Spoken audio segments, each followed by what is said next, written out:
बहुत सारे चेहरे दिखाई दे रहे हैं यहाँ पे, लेकिन मैं लुसुन से कहूँगी कि वहाँ पे आए 2 शब्द कहें बस चौथ में, क्योंकि इसलिए भी क्योंकि इससे पूरा छात्र आंदोलित है, तो हमारे छात्र की हमें आवश्यकता है कि वो यहाँ पे भी आवाज दो, हम एक हैं, आवाज दो, हम एक हैं। साथियों, जैसे कि हमने अभी पूरा प्रकरण देखा कि किस तरह से लद्दाख में हिमालय की आवाज को बुलंद करने वाले सोनम वांगचुक को किस तरह से गिरफ्तार कर दिया गया,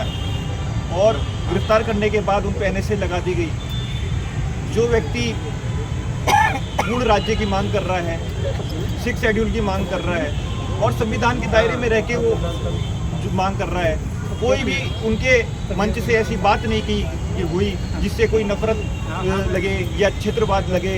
या कोई ऐसी भाषा का उपयोग किया गया जिससे उन पर एनएसए लगाई गई। तो ये सिर्फ लद्दाख की कहानी नहीं है, तो ज़्यादातर हिमालय राज्यों की कहानी है और पूरे देश की भी स्थिति यही है कि किस तरह से कानून का दुरुपयोग करा जा रहा है और जो लोग आंदोलन कर रहे हैं उन पे लगातार एनएसए और भी गंभीर धाराएं लग रही है। कुछ समय पहले यहाँ भी गांधी पार्क में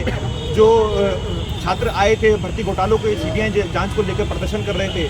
उन पे भी उस दिन बहुत सारे लोग जब जमा हुए तो उसके बाद कुछ अराजक तत्व भीड़ में घुसे और उन्होंने पत्थरबाजी करी, जिससे सरकार को भी मौका मिल गया कि आंदोलन को कुचलने का। तो ऐसे प्रयास लगातार ये सरकार का चरित्र हो चुका है और हम देख रहे हैं कि जैसे यहाँ भी किया, अब लद्दाख में भी वही स्थिति कमोबेश हो गई है। जल जंगल जमीन की बात करने वाले लोगों पे एनएसए लगाया जा रहा है, हिमालय के अधिकारों की आवाज़ बुलंद करने वालों पे एनएसए लगाया जा रहा है। तो ये एक हिमालय राज्य के तौर पे उत्तराखंड के वासी होने के नाते भी हमारी भी जिम्मेदारी बनती है कि इस समय सोनम वांगचुक के साथ हमें मजबूती से खड़े रहना है और कुछ भी चीज़ हो और हमें अगर लद्दाख भी जाना पड़े उनके समर्थन के लिए तो हमें वहाँ जाने के लिए भी तैयार रहना चाहिए, क्योंकि इस समय हिमालय राज्यों को भी एकजुट होने की बहुत ज़रूरत है। क्योंकि हमारी स्थितियाँ भी इस तरह से यही हो गई है कि जिस तरह से माफियाओं का यहाँ गठजोड़ बन रहा है, सरकार की यहाँ तानाशाही चल रही है और जो दायरे में रह के संविधान में रह के जो जल जंगल जमीन के अपने अधिकारों की बात कर रहे हैं उनको लगातार जेलों में डाला जा रहा है, उन पर मुकदमे कायम किए जा रहे हैं। तो इसका पुरजोर तरीके से हमें विरोध करना चाहिए और एकजुटता से आगे आना चाहिए,